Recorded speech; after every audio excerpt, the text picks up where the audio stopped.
Bonjour à tous, on débute en Espagne où le nul face à l'Italie laisse un goût amer à la presse madrilène. Mais même en pleine trêve internationale, Marca n'en oublie pas le quotidien du Real Madrid. Le journal assure que Tottenham va se lancer à l'assaut de Isco dès le mercato hivernal.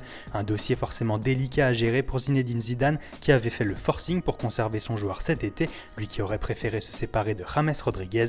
Mais aujourd'hui, Isco est en manque de temps de jeu et pourrait réclamer un départ. Au FC Barcelone, on se retrouve dans une situation similaire avec Alex Vidal.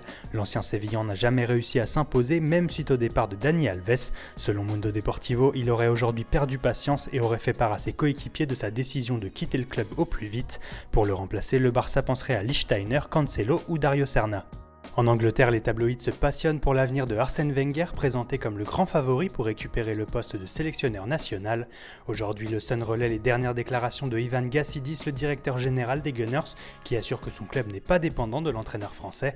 Pour la presse britannique, pas de doute, il s'agit là d'un indice affirmant que Wenger ne devrait pas prolonger et serait donc libre dès le mois de juin. De son côté, le Mirror assure que Manchester City veut encore frapper un énorme coup sur le mercato d'hiver. Une enveloppe de 170 millions d'euros sera mise à disposition de Pep Guardiola pour recruter Pierre-Emerick Aubameyang, Leonardo Bonucci et Hector Bellerin. Plus d'informations à retrouver dès ce matin sur Foot Mercato.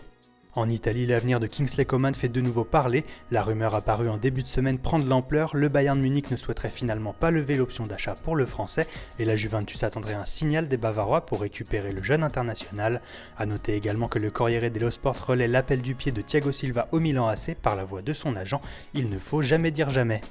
Allez, on termine au Portugal avec la nouvelle star André Silva qui ne cesse d'affoler les grands d'Europe. Ce matin, Abola assure que le jeune attaquant de Porto est sur la shortlist de l'Atlético Madrid, tandis que Record avance de son côté le nom d'Arsenal, une piste déjà évoquée en début de semaine. Voilà, c'est tout pour aujourd'hui. Bonne journée à tous sur Foot Mercato, très bon week-end et rendez-vous lundi pour un nouveau tour d'horizon de la presse sportive.